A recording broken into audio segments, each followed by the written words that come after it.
up, nerds and nerdettes and wee little nerdlings all? It's your buddy Big Johnny G, the Two Gun Pixie presents Legendary Gaming.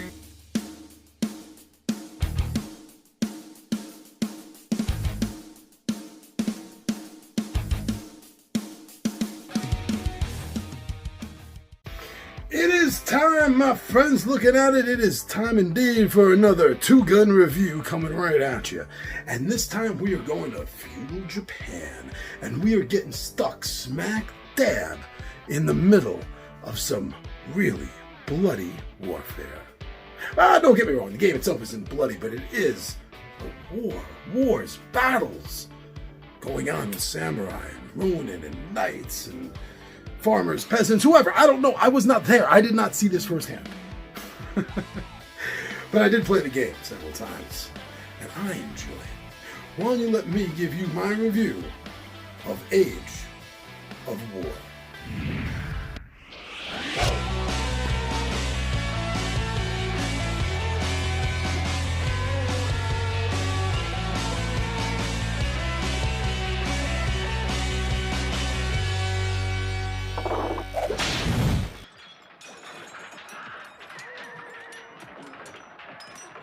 Age of War by Fantasy Flight Games, created by Rainier Kinzia, a game of conquest in feudal Japan for 2 to 6 players.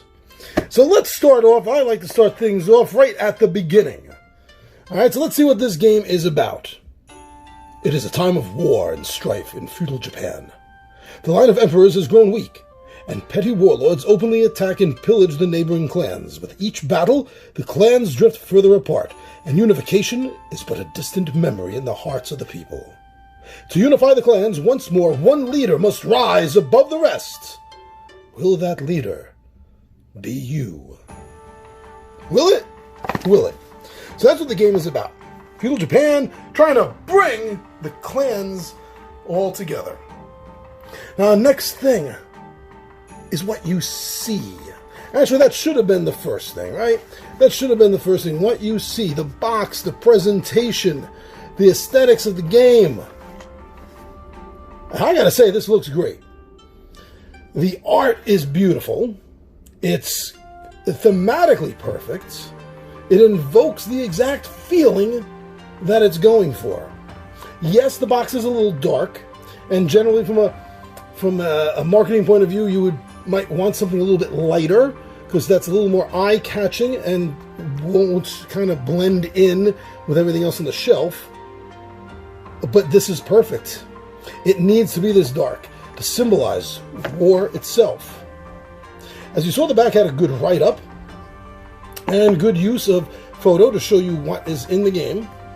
So overall, I really, really like the box. And we got a linen finish on it as well. So for presentation, I gotta give this a thumbs up.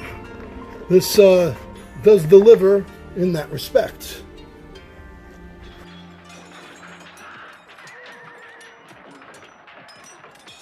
So now, the next thing I would like to look at is the components. I want to get a feel for these components, and I want to share that with you. So let's take a look at the dice that come with the game. The special custom 6-sided dice. They are engraved. They are engraved very lightly. They're not deeply engraved.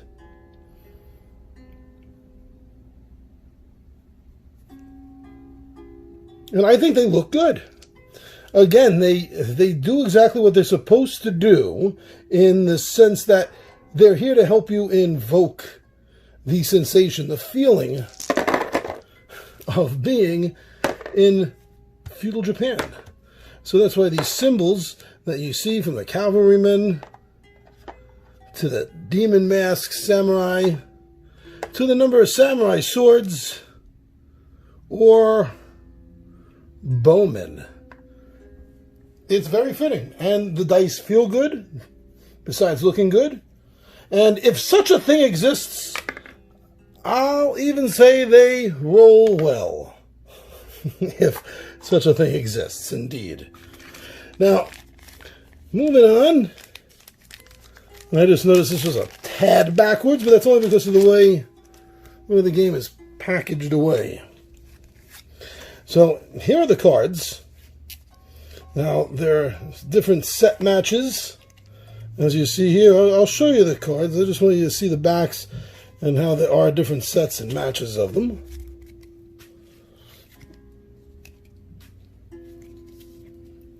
And these represent different clan castles and what you need to lay claim to them. I'll get into a little bit more detail in a moment when I go over quickly how to play the game. But the cards are beautiful. Again, the artwork continues to impress. It's absolutely gorgeous. Makes you think of the setting that it's trying to bring to mind. And lastly, in the components, which should have been first, but it's bottom in the box, and that is these overly complicated rules. I mean, geez, look at how you, I don't know how you're going to get through all of these. Page after page after page. There you go. I found the rule pamphlet. I found it to be good, concise, and I had no problem learning the game from this.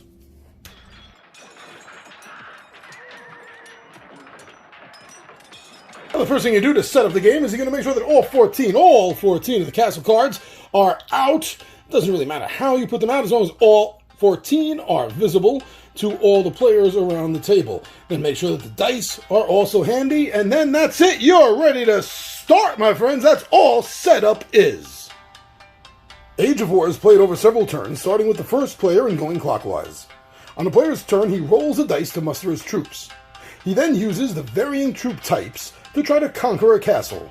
The game ends when a player conquers the last castle in the center of the table. Now on the first player's turn, she will take all the dice into her hands and roll. Now at this point, the first player has a choice to either begin conquering or to re-roll.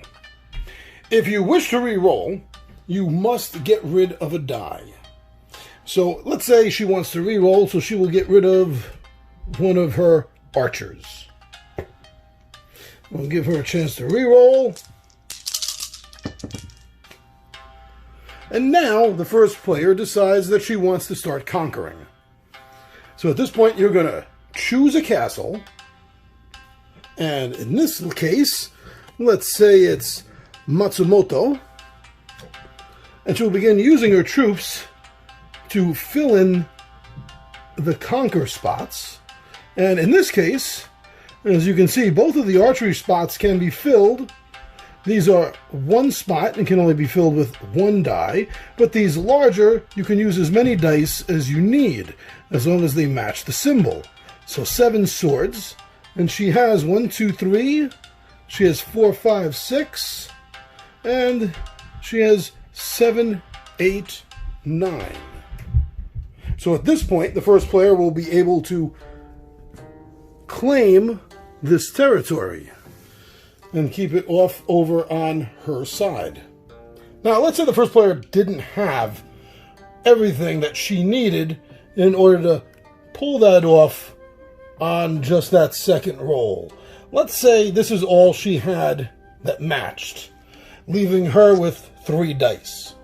You can continue rolling, but anytime you can't fill in a slot, you are going to remove a die permanently for that turn, and then roll the remaining dice. Now you will notice that all of the cards, except this one, Kumamoto, have this symbol in red off to the side, not associated with the symbols that you would need to conquer the castle. Well, what this means is if this was conquered by player 2, and player 3 wanted it, player 3 can assault that castle. But besides needing to fill in this side, since this is already a conquered castle, you are also required to fill in that extra spot. Now, your castles can be taken by other players until such time, see this 2? There are 2 cards matching this clan symbol. If you have all of the cards that match a particular clan symbol, like so, we got 2, we got here, we got 1, 2 here. But once you have the entire set, in the back of each cards, they tell you, by showing you how many cards, by showing you the number 2, 3, just the 1 for this one, 2, and so those will be safe and protected. Once each player has used all the dice that they can, it turns to the next player, and this will go back and forth until all of the castles are eventually claimed. And then after all the castles are claimed, the winner is decided by the amount of points that they've scored. If you score a number of cards to give you the entire clan, like these 2, you're going to be scoring 8 points. Instead of the 7, it would be individually. So each player is then going to add up their points, and then the highest point is the winner of the game. Now, as you see here, we have a tie, 20-20. When you have a tie, there are a few ways that you can break the tie. The first method is who has the most castles. So in this case, you'll see that there are 2, 3, that's 5, 6, and then 7 and 8 for these solitary castles. Here you have 4, 5, 6, and this one 7. So in this case, player 1 would win the game. If there is still a tie, then the player with the most conquered clans would be the winner. And if after that there is still a tie, then you just have to face fact that there is no one winner to the game. And that's the rule summed up.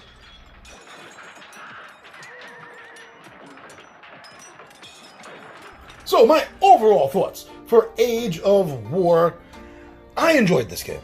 This game plays well, it plays fast, it is easy to learn, and it does actually play fast. There's nothing special about it that slows down that, that drag time between turns. There's nothing really special that does anything about it, but yet it does. Because this game is so fast, the player downtime between turns itself then goes fast. The components are beautiful, the theme is great, and it uses a familiar mechanic with the dice. This is the kind of game that you are going to have fun with as a filler game. This is what it is meant to be, and that is how it shines. This game here, for 2 to 6 players, will give you that level of excitement before you sink your teeth into the big main course of the gaming day. So if you're looking for something that you're going to have fun with, it's going to be a great filler game, this is what you're looking for. A good old-fashioned dice-chucking game with familiar mechanics and easy-to-learn rules. And look how small it is. Easy to carry around anywhere you want. I got to give this game thumbs up. I think this game delivers exactly what they intended when they made the game. So I'm your buddy Big John and G for Two Gun Pixie presents Legendary Gaming, and my friends, I am out of here.